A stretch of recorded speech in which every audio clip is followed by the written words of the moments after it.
Oops. Oh, crap. Hey, guys, a little help. Hey, guys. Guys? Oh, wait, I think I got it.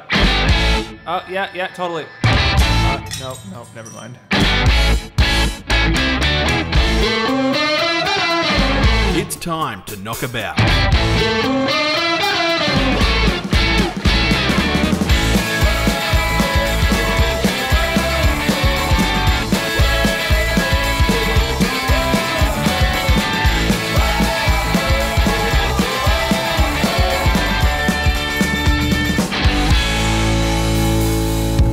What's going on, Internet? I keep using the same way to start, but it's okay. I'll think of something new eventually. Welcome to episode 4 of the Knockabout Podcast. My name is Josh Quillin, and I am hanging out. Hanging out with me. Hanging out with me today is Sir Wade Copson. Hello.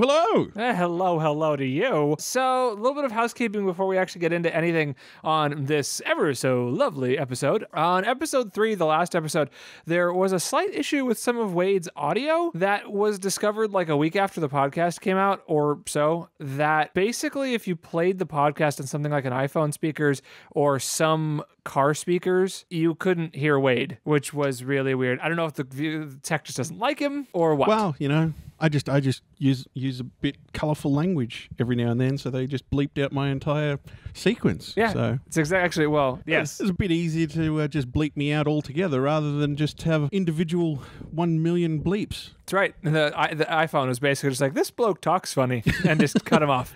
Is he even speaking English?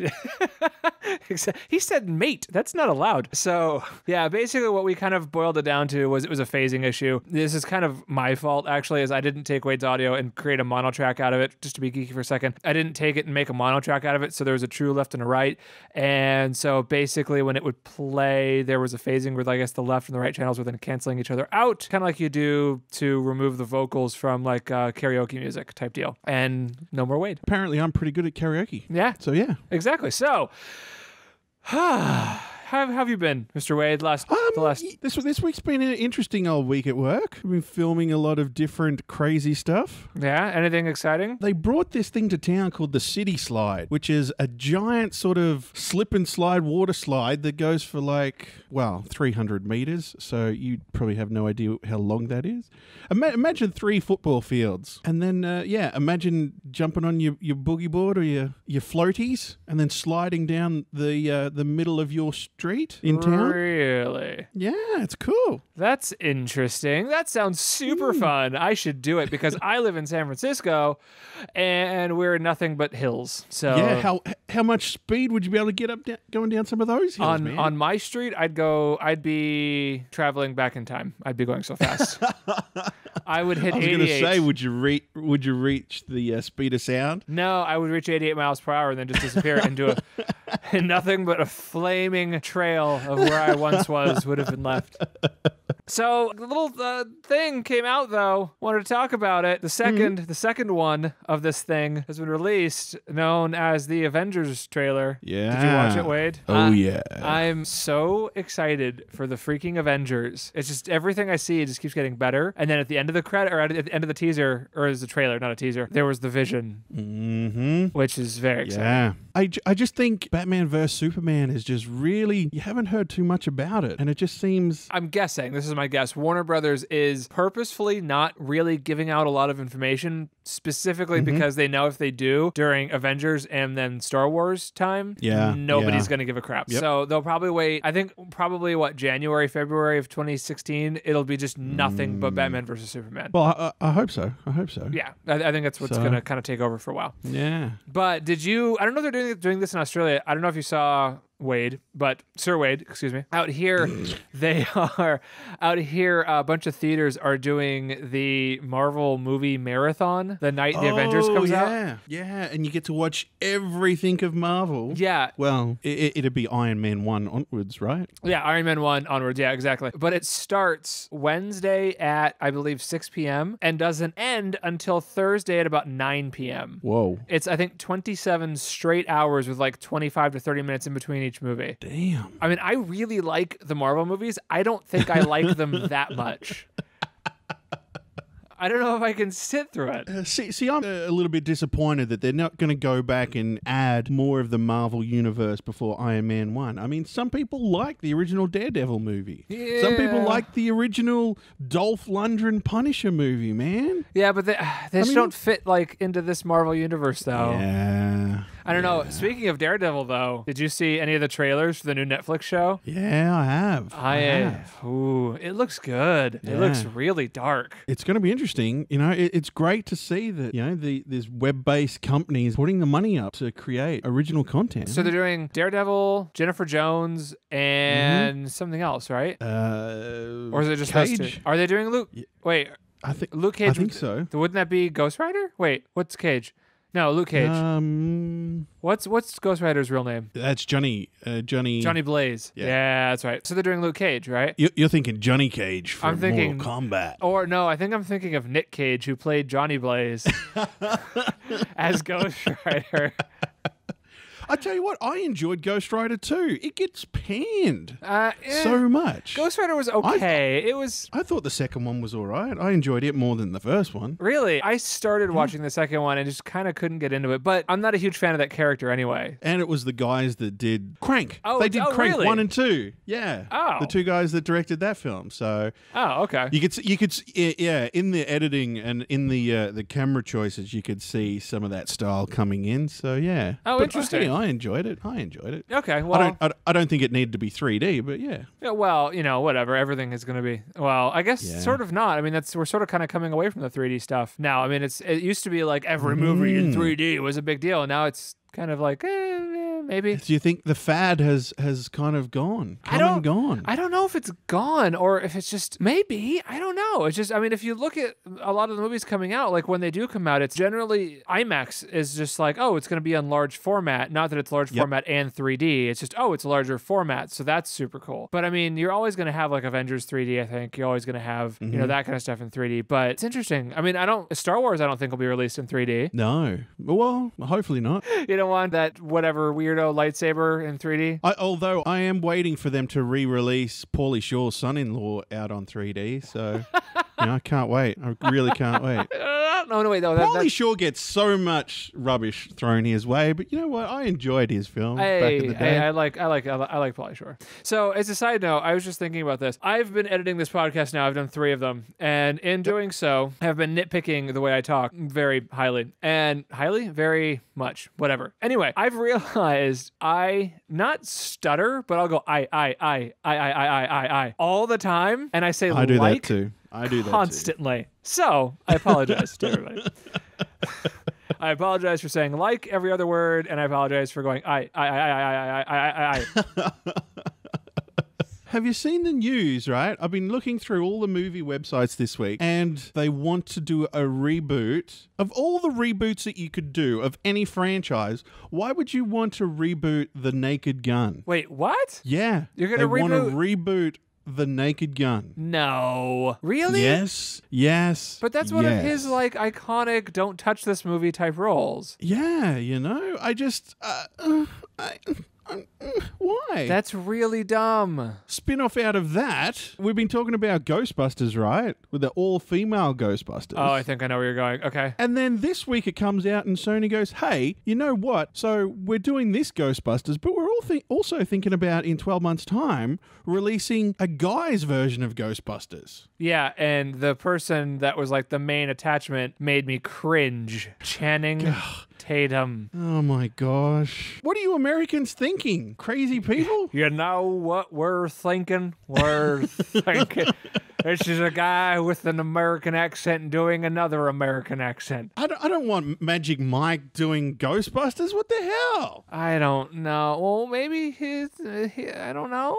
Maybe the ghosts are attracted to him. He just takes his shirt off and they get zapped into a trap. They don't have proton packs. He takes off his shirt and like lasers come out of his nipples and he just like I don't know what the hell. And then Tracy the ape from like the original Ghostbusters back in the day comes and puts a net over the So Side note, though, about movies that are actually sequels that I really do want to see. I don't know if you heard, there was an interview with Mel Brooks. Yep. Who has said he really wants to do Spaceballs 2. I would love to see that. And he wants to do it just after Star Wars coming out. And according to him, and his big thing is he goes, you know what, I was reading the interview and he says something like, I'm still alive, Pullman's still alive, freaking Rick Moranis is still alive. Yeah. He's like, let's do this now. And he joked about that they were, in the first movie that they had said, we'll see you next time in Spaceballs 2, The Search for More Money. Yep. So they need to do Spaceballs 2, The Search for More Money. Yep. Oh, God, it's so good. We were talking about this the other day with a couple of friends, and we're like, it's so disappointing that John Candy can't be there to be Barf. Or Joan Rivers now as the robot. I can't remember the robot's name, but hopefully, they could at least go back and get some of her audio and to be able to chuck into it. I mean, of everything that she's done, they could grab audio and make it fit, maybe, Maybe. If in Spaceballs 2, if it happened, do you think, one, that they would cast a Barf character, or that they would just be like, Barf's not here anymore? Yeah. But if they did cast it, who would you cast? I don't know, man. Like, who's that person? Like, are you going to get Jonah Hill? Well, but that would be a younger version. If Bill Pullman is still Lone Star, you'd have to get an older version. I mean, would John Goodman? Wow. Yeah. It could be Barf's brother. Yeah, there you go. Barf's brother Vomit. Or Ralph. Hey, Barf's brother Ralph. I want to see Michael Winslow having a bigger part in this movie, man. On the radar. Who's Michael Winslow? Doing the sound effects. That's right. Yeah. Dude. Tell me about it. So good. Yeah. So good. So getting into a little bit of news, though, there's a few things that have happened the last couple of days, couple of weeks, whatever. There's some stuff going on that I wanted to talk about, one of which I'm super happy for. Everyone knows, well, not everyone, but I guess if you've listened to this podcast enough to actually get to the end, you might know, and by might know meaning if you listened to last week's episode through to the actual end of the podcast, not to Wade's magnificent interpretation of Tara Reid, of which that Tara Reid impression was spot on, but...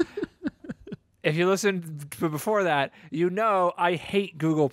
I think Google+ is the worst freaking social network platform ever designed. It's going away. Google announced it's going away. Oh. Thank God, Google+. No more. No. What's going to happen you like to all Google+? those Google+? Oh, well, I'm neither going to confirm nor deny. Confirm or deny that you like Google+. Yeah, so according to this article, it says Google+, as we know it, appears to be finished. Vic Gundorta, the executive in charge, is leaving the company. It says the 3-year-old social network is being redefined or demoted from a product platform and will stop trying, and Google is going to stop trying to infuse it with a bunch of the other products that they try and sell. Okay, yeah. So maybe it's not going to go away entirely. It's not going to be this social network that they try to push anymore. So are they going to keep going with Google Hangouts that you can still stream straight to YouTube? Yeah, I think so, because Google Hangouts has it's now part of Gmail. Yep. So I have a couple of Google phone numbers. We actually have a Google voice phone for this show set up so people can call in and leave us voicemails. I haven't finished it yet, so that's why we've never released the number, but just as hey guys, this is going to show up, that will be available eventually, where you can call in, leave us a message, we'll play the message on the air, that kind of thing. You no longer, using your Google voice number, have a little phone button you can click and it opens up into a phone number. Okay. You actually use Google Hangouts now, is just basically this online connection tool that Google has. Okay. You can call phone numbers, you can call different users, you can hang out, you can, that kind of stuff. So it's just all kind of embedded into one service, I guess, now. Yep. So anyway, so there's that. Interesting. Yeah, Google Plus going away. I was very happy when I saw that. Oh, what a shame. Very disappointed that's happening. I'm not at all. The other piece of news we experienced this past couple weeks was a little something about Harrison Ford. Yeah, man. Apparently, he's not all that great of a pilot. Hey, well, who was the real pilot of the Millennium Falcon? Well, Yeah. Hey. That was a horrible, horrible Chewie impression, by the way. That was more like somebody was choking on a cough drop. Peter Mayhew was flying that thing, he could have landed it upside down and still... Just see the size of that plane? Peter Mayhew would not have fit. Yeah. Peter Mayhew was 9 feet tall. That dude would would not happen. Speaking of that plane, I was actually in a plane like that. I was in a Cessna like an hour and a half ago, flying around the Bay Area. It was very exciting. It was actually kind of fun. But yeah, so this plane, I guess he lost control and then crashed it into a golf course and then was rushed, I guess, to like the hospital and things, but he's fine. And all the pilots have come out and said, hey, he did the right thing. He turned around and went, oh, I'm not going to make it to the airport. Where's a place where I could land it? That golf course looks like there's no one there. A little bit easier to land on a golf course than it is on someone's roof. So right, exactly. You pull a Howard Hughes and crash into some neighborhood. Yeah. No, I mean, I think that's fantastic. I think he did a good job. I don't think it's fantastic that he crashed, but I think it's fantastic that he was able to consciously find a better place to crash. Yeah, that's right. You know, it's kind of a controlled crash as opposed to just like oh no. Yeah. Chewie would have landed it in the middle of the street, pulled it into a parking bay, and would have been right. He would have actually probably gone through a drive-thru and grabbed himself a burger. A McDonald's Happy Meal? You'd be right. Yeah, exactly. Like 4 of them. Moving on to something I was going to say, speaking of, but this has nothing to do with anything what we were just talking about. There was a little bit of a first look that came out of a particular TV show we've mentioned in the past called Supergirl. Yeah. What do you think? Look, hey, I'm open to the, I'm open. That's what I'm going to say. I do like the fact that they're keeping the texture of the Man of Steel suit. Right, that was kind of cool. Yeah, that's probably about as far as I could take that. Maybe? It just has the Dean Cain Superman TV show written all over it. It's just like, I don't know. And like, because I'm a fan of DC Comics, and at the moment, Supergirl's got a pretty cool costume, and I thought, well, why couldn't they have brought a bit of that across rather than a bit What is her costume now? It's really cool, man. It's not that. It's not a skirt. It's not the Helen Slater Supergirl costume that everyone, and that seems like what they've done. It seems almost like they need to just put a red headband on this new character and say, hey, we're going back to the late 80s, early 90s. Yeah, I mean, I kind of feel like that's where we are. Like, I've done this a couple of times where I've looked at what is coming out in theaters, what's on TV, what's popular, that kind of thing, and tried to relate it to something in the past and been like, oh, that's the era we're in. Yeah. And I kind of feel like we're potentially in like the early 90s. Yes. There were all these newer superhero things coming out. Batman was this big thing. Superman was potential. And then all of a sudden you got these Superman or superhero TV shows. And there's just this real big deal. And then it all died for 5 or 7 years. I can't wait for The Shadow to come out again, man. Dude, that's my movie. I mean, we've talked about this before. The Shadow is my favorite comic book character, hands down, period, all time. The Shadow is the movie I want to direct. I want to write it. I want to direct it. Oh, I'm not writing it, but I really want to direct it. The Shadow is the one that I want. Yeah. I love The Shadow so much. I think if the movie had been released now, that audiences would accept it more. People understand superhero movies and they understand mutants, and The Shadow had powers that I guess people didn't understand at the time, So maybe. I mean, if you look at The Shadow, the Alec Baldwin movie, for its time, it came out in 93, I believe. For its time, I mean, it was kind of equal to what was coming out. I mean, you got to think Batman was 88, 89? 89, yep. And then Batman Returns was 91, 92? Yep. Something like that, right? Yeah. When did Batman Forever come out? Oh, 96 maybe? Was there that long of a gap? Because the Phantom come out 1996. Oh, God. Okay, 95. Batman Forever was 95. 95. So if Batman Returns came out in 92. Yep. So there's a 3-year gap. Yeah. So The Shadow came out, and I believe it was 93, 94. 94. So it's just before Batman Forever. So if we look at the architecture of the studios around this time, it's right after Batman Returns. All of a sudden we get The Shadow, Batman Forever, and The Phantom. Yeah. Which are all three very similarly, not toned, but in their look. Yep. Everything went from this kind of more realistic Tim Burton-y look to really making it look more like a comic. Kind of fun and bright and colorful. More colors, yeah. Yeah, exactly. And super, not necessarily realistic, but everything looked like a painting. Like in The Shadow, it's like the buildings don't necessarily look real. They look this faux real. Yes. Type of a deal. And it seems like, I'm wondering if that was a studio thing. It was just like, you know what? We've seen these two. It's really dark. We need Batman Returns, I think was, for the time, really dark. Of all the Batman movies, Batman Returns seems to just have struck a chord with me. I really enjoyed Batman Returns. Oh, I love Batman Returns. That's actually one of the first movies I ever saw as a kid in the theater. Oh, wow. I mean, I was was 90. What did I say? 92 is when it came out. So I was 6 years old. And maybe they went back to Dick Tracy. Like Dick Tracy came out in 1990, and that was so colorful. It looked like the comic had come to life. Yeah, it did. Yeah, but that was that was a very stylistic choice. And that was purposeful. Yeah. It was like, we're gonna make this look like the comic.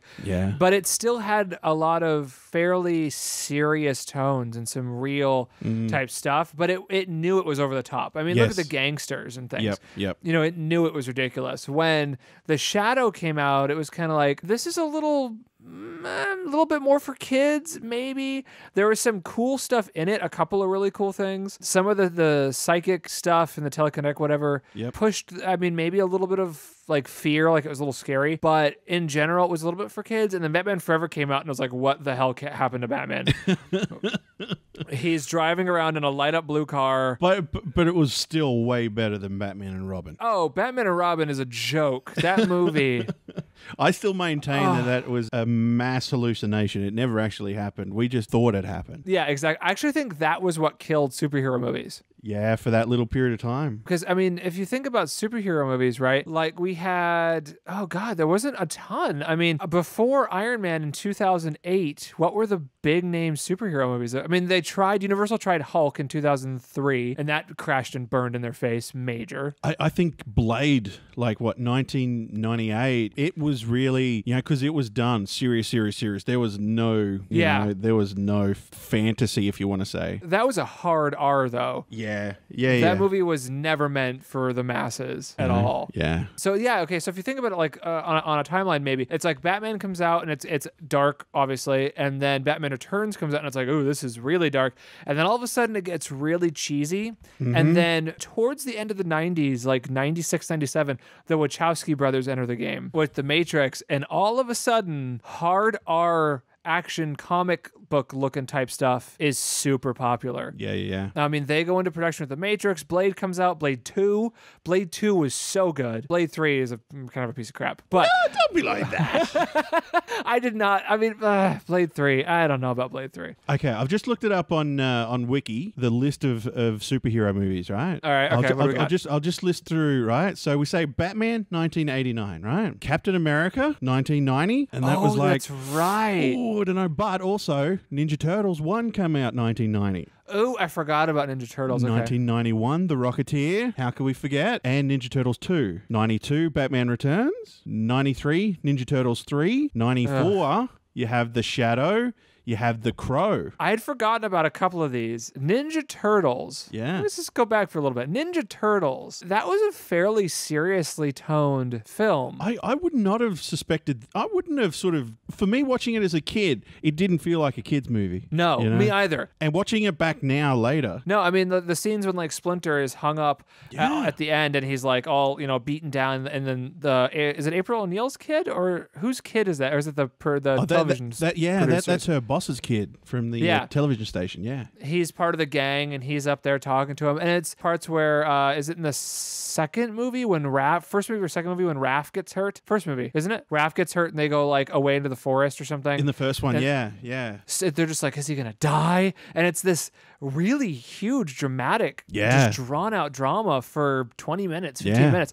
That's not a kid's movie. The modern teenage I can't even say it. It's like Jim Carrey trying to call the pen red. I can't even bring myself to say the title of this movie. The modern version of TMNT was just non-stop, kid comic stuff. There's no drama. Anyway, sorry.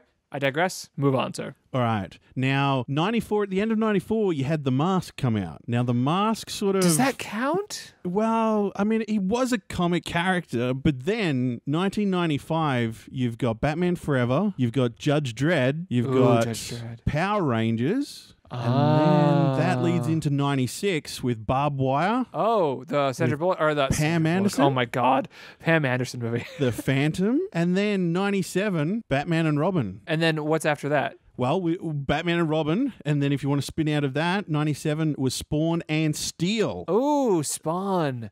I never saw Steel. Steel was, man, if you didn't like Blade 3, Shaquille O'Neal Yeah. in a suit made out of metal. But I need to make exception. 1990 Mystery Men. That's a damn good movie. When was that? 1990. No, wait, 1990? Sorry. Hang on. Let me look back that up. 1999 Mystery Men. There you go. I like Mystery Men. I absolutely love Mystery Men, you know. It was a movie that knew it was ridiculous. Yeah.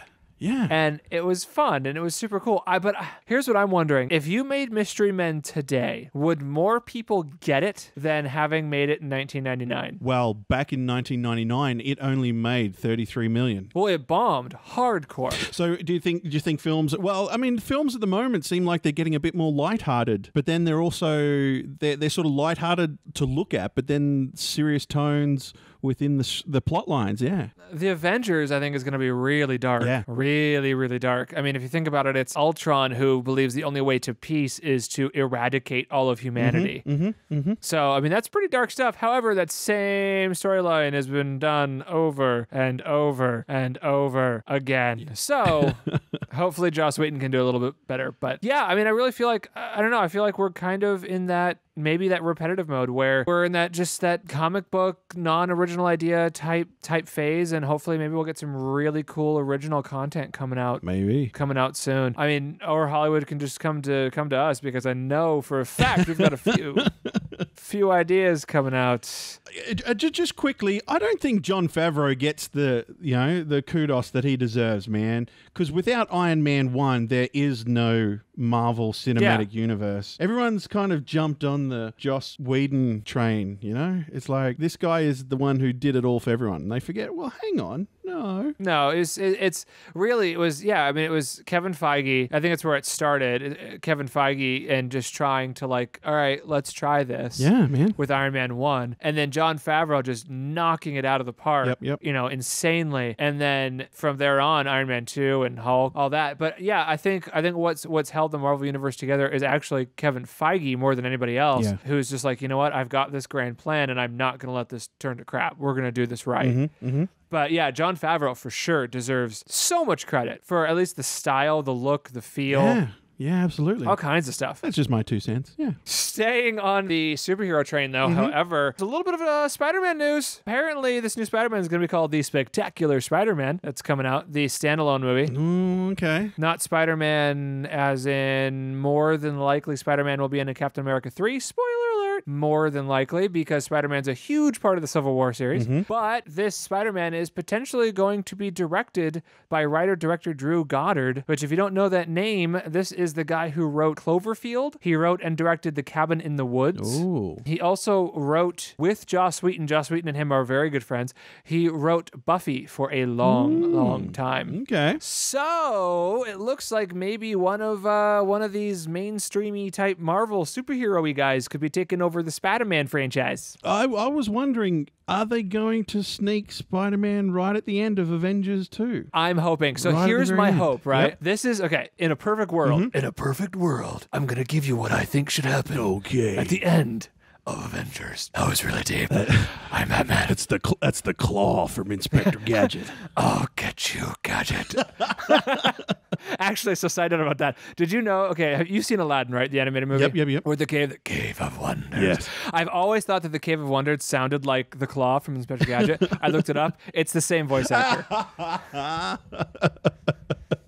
So apparently in the past, the claw was actually a giant cave, and then his spirit was removed and was after this Inspector Gadget. Hey, maybe he made a wish. Maybe he would. Yeah, he did. Yeah, he got the genie. He was like, "I wish to be the claw."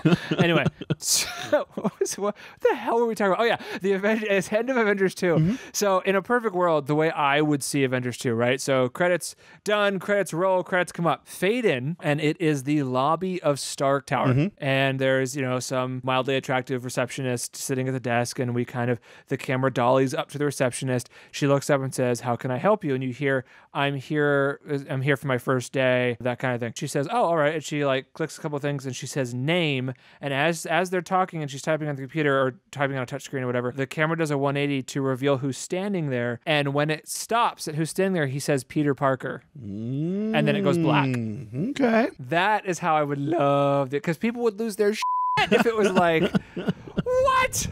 You know what I mean? Yeah. Anyway. That's the way I would love something like that. And they're wanting to take Peter Parker back to a high school age kid at the moment, you know. So yeah, well, so maybe he's there for like an internship, spring break or something. Yeah, exactly. So he shows up for something like that. That's the way I would love the teaser. And then Nick Fury comes out and goes, "We're putting a team together." I was like, that was like Hulk Hogan. We're putting a team together, brother. Speaking of films, though, speaking of movies, which is all we ever speak about when it's just us. However, that's totally okay because we're now in the TV and film category. If anybody looks on iTunes and is wondering, where are they not in comedy anymore? It's because I moved us to the TV and film division section, whatever. And I'm kind of like testing the waters in iTunes, like going, do we get more hits in TV and film? Do we get more hits in comedy? Yeah. And then Brian thinks we should move into technology podcasting. Oh, okay. And move over there. I'm not sure where to put us because we don't really have a super niche market. And we're open to everyone. And talking rubbish isn't really a category on iTunes. No, there isn't. Yeah, exactly. The hangout category doesn't exist. So I watched a film about a week and a half ago, maybe. That was super interesting. I watched both of them, actually. A little found footage piece called Grave Encounters. Yes. Of which I know Wade has seen. And adores. He actually cuddles with it every night. I got so scared by it that I needed to go into the kitchen and do the dishes while watching it to distract me from some of the scary parts of the movie. I was super interested in the way they made it because I'm actually currently trying to write a found footage piece, and so I wanted to see what they did that might have been a little bit different. Yep. It's a very interesting movie. If anybody hasn't seen this movie, it's basically, or seen anything about the movie, it's basically, the idea is a team of people who are shooting a ghost hunter paranormal investigation type television show, go to a hospital somewhere. They go in and they're locked in overnight, kind of a deal. Soon to find out, dun dun dun, the paranormal stuff is actually real. And kind of what you learn within the first 4 or 5 minutes of the movie, not giving any spoilers away, is that their show is basically bullcrap. They fake everything. And not that we're condoning that sort of behavior. Yeah, I'm just saying. But that this movie is kind of what happens when they're actually faced with real paranormal activity. Yeah. And it's all shot in that sort of green, hazy. Yeah, that night vision. Yeah. Super interesting. I really enjoyed it, man. And I mean, hey, I'm a fan of Ghost Adventures. My sisters got me hooked on the show. Last night they came over and used my internet to watch the latest episode of Ghost Adventures, you know? So I enjoy that, style of TV. Yeah, it's super cool. And it's a very interesting idea. I mean, I'm not going to give any spoilers away, but I mean, the film, I said very quickly, but I mean, within the first middle of second act or something, kind of takes a couple of turns and you're like, wait, what? And it doesn't just become this almost like a ghost slasher type movie. It takes some very weird different turns and actually was able to hold my attention pretty well. Yeah, every time I watch an episode of it, in the past we mucked around with doing a little short film in that same sort of style, and it just seems like by doing the found footage technique, you can get the audience to sort of become part of what's happening on screen. Right, and what's cool about the Grave Encounters is that on these shows, they set up cameras in different locations and there's just static wide shots. So basically that form of story, the paranormal activity, ghost hunter type deal, has built-in wide shots, and your close-ups and your dollies and all that, your actual mids and stuff are the handheld cameras. Yeah. And you've always got a wide shot because their room or the hallway or wherever they are has a generic wide camera normally. Yep. It's a really good medium, I guess is the word. I don't know. For that style, for the found footage style. Yeah. Works really well. Now, I did watch Grave Encounters 2. Oh, you did? Have you seen Grave Encounters 2? I haven't pulled the trigger on it yet. I was a little bit too scared. So, less excited about this movie than I was Grave Encounters. Yeah? The last half of the movie is much better than the first half of the movie. I've seen parts of it, but it doesn't, the second one really push the boundaries more, of definitely got a bigger budget? They definitely had a bigger budget, and it was directed by a different person than the Vicious Brothers who directed the first one. Okay. This one, have you ever seen VHS? No. Oh, little bits of it, but not all the way through. Have you seen the beginning of VHS? I think so. Like it's weird footage of like people breaking windows and just kind of being hooligans. Yep. Yeah. So there's kind of being jerks running around town, that kind of thing. That's kind of how Grave Encounters 2 is in the beginning. It's a lot of college partying, a lot of drinking, a lot of, yay, we're at the toga party, everyone wants to have sex with everyone else, that kind of thing. Yep. It's so much of it that 10 minutes in, I was just like, what are we watching? Like, I really don't care anymore. Once it finally got going, it got a little interesting. And then at the end was just weird as weird can be. It goes to weird places. Ooh, okay. But it's all right. I mean, I think it's worth a watch. The first one for sure is worth watching if you're a horror film or a thriller film fan, for sure. The second one, maybe. It's on Netflix, so I mean, you don't have to rent it or anything. The scene that I have seen of Grave Encounters 2 is like they're behind the walls looking into like a surgery with doctors. Right. That's actually like the end of the movie. Yeah. It's not the end, but it's very close to the end of the movie, not giving anything away. Yeah. But yeah, it's very similar to the, okay, spoiler alert, meh, meh. It's very close to the end of Grave Encounters where he sees them operating. Ooh. You know what I'm talking about? Yeah. And then they get him. It's kind of the same, I mean, it's the exact same place in the hospital. Okay, yeah. And it's kind of that same like, oh no, it's going to happen again. Ghost people, run, that kind of thing. Yeah, and it's worth watching. I think it's worth sitting down and taking a peek. There's a TV show called Haunted Highway with Jack Osbourne, and it's kind of done in that same sort of style. And like Ozzy Osbourne's son? Ozzy Osbourne's son, yep. Okay. There was 2 seasons of it, 12 episodes. I really enjoyed it. And they used different camera systems, like they put the night vision GoPro onto a drone and flew it overhead to try and see if there was anything out there. And yeah. Interesting. What's interesting about what you just said, so as a side note to people who are like, night vision GoPro. Yeah. Night vision, or GoPro does not actually make a night vision camera. However, you can spin off the lens of a GoPro camera. There's a seal, but if you turn the lens far enough, you'll break the seal, and you can actually spin the lens out of the camera, and you can actually buy a night vision lens for the GoPro and just screw it back in. However, you will completely void your warranty. So you're forewarned. But anyway, sorry. I bought a real cheap video camera from Aldi of all places, and DIY'd it by taking the UV lens off the camera, and turned it straight into a night vision camera. So yeah, nice. Yeah, I have an XF camera that has I guess it's night vision. It's basically, it has an infrared light on the bottom of it, so we can't see it, but it's a giant spotlight on the camera. And then you just flip a filter over the lens that allows the camera to see infrared light. And it allows it to use it. I actually used it. So speaking of this, I finally played Alien Isolation, which I think we mentioned in the last episode.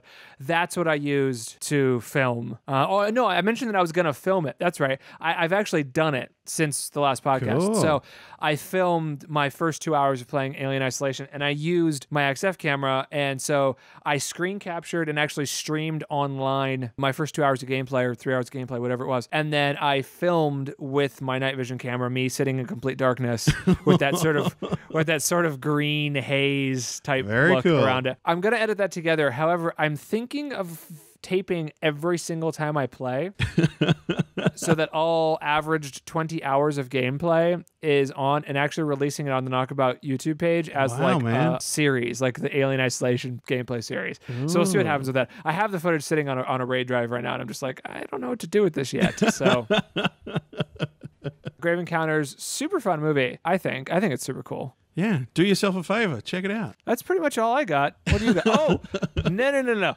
There's one other thing. There's another thing. Yeah. Another thing. Yeah. Do you want to know what this other thing is? Tell me. It's epic. It's epic. I've already told you about it before, but we're going to talk about it right now. This other thing. There's a little actor who was in a movie called Tron. He was in a movie called R.I.P.D. Iron Man 1. He was in Iron Man 1. His name's Jeff Bridges. Yeah. He's officially gone crazy. He's released... He has released a set of sleeping tapes on the world. He is a dead set genius. I don't know about that. I couldn't sleep to these tapes. Did you try it? No, I didn't. I listened to them at my desk at work, and I felt like I was being possessed by a demon. Well, maybe that's the idea. These tapes are the weirdest things I've ever heard in my life. It's just him spouting nonsense. It's weird. It's okay, so it's dreamingwithjeff.com. That's where you go for this. And it's a Squarespace site. And he kind of did it like as this promotion thing with Squarespace. But these tapes are so weird. There's one called Sleep, Dream, Wake Up. And basically it's just him going, you gotta sleep so you can dream, so you can wake up. You gotta sleep so you can dream. It's so weird. But when did Jeff Bridges get that accent? It's only been within the last 5 years that he's developed this cowboy accent. It really has. You know? And he does this a lot. He makes this noise a lot. You ready? Yeah. I'm sorry if you're disgusted with that, but he'll go, so I hope you dig it. Oh. These sleeping tapes. He has got one called IKEA. Weird. So weird. The humming one's pretty good too. It's just him like,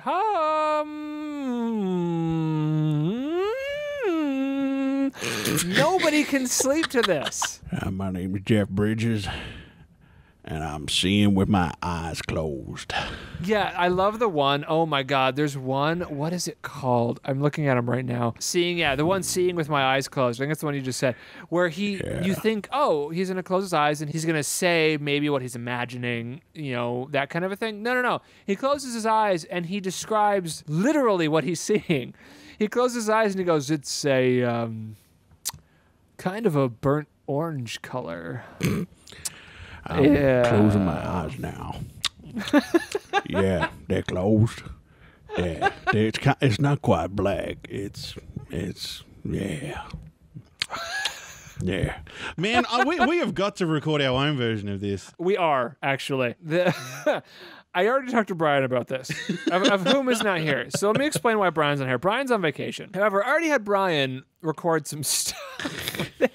We are going to release the Knockabout Podcast sleeping tape. I'm not so sure if it's going to be one tape or if it's going to be a tape for each of us. 3 tapes.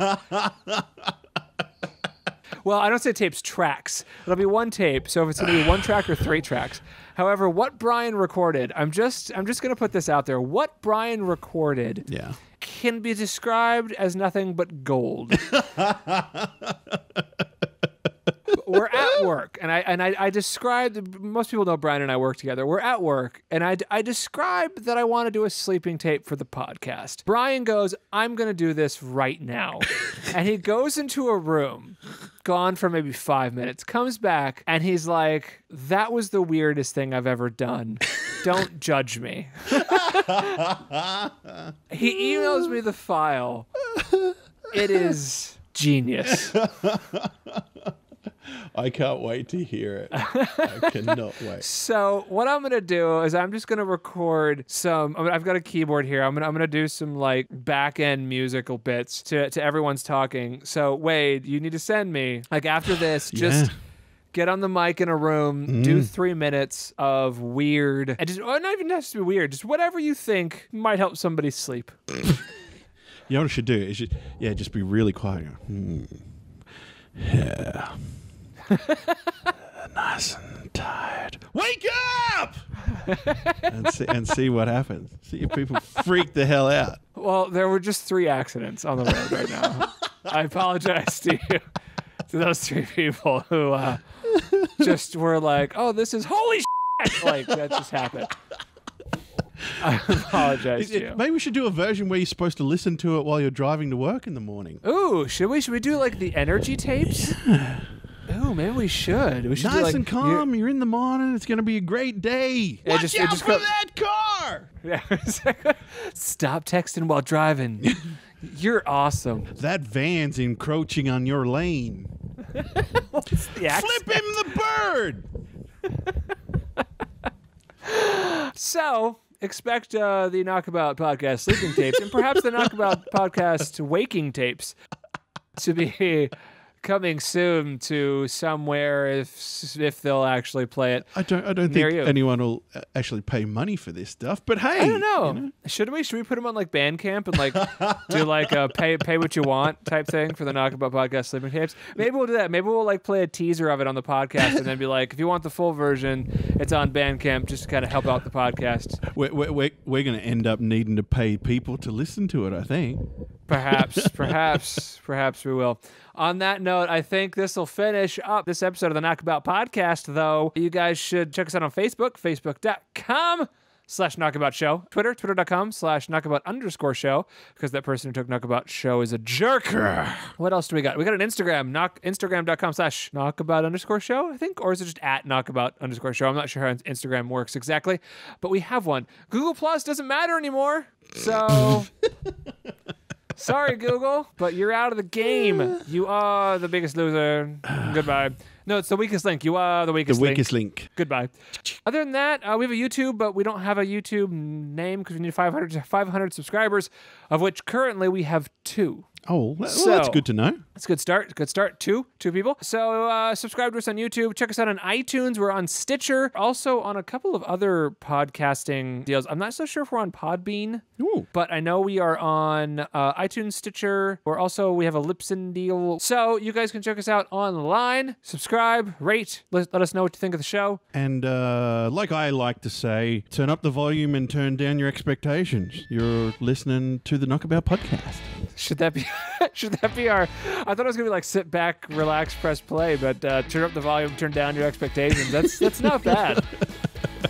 That's pretty good. Maybe we should make that as a t-shirt. Speaking of t-shirts and stuff, actually, we do have a Spreadshirt store. I don't want to give out the link just yet, but there are already some really fun shirts in there. You can buy some cool Knockabout merch and help out the show with equipment and storage and monthly fees and that kind of whatnot. You can buy a t-shirt that looks like my chest. So it looks like you're wearing my chest as a t-shirt, you know? So, hey. We should do that. Yeah. That's a good idea. Complete with the bat symbol shaved into my chest. Yeah. Not even going to comment. There's a story on that, but I'm not going to share it today. All right. So for myself, Josh Quillin, and for Sir Wade Copson. See you later, eh? See you next time.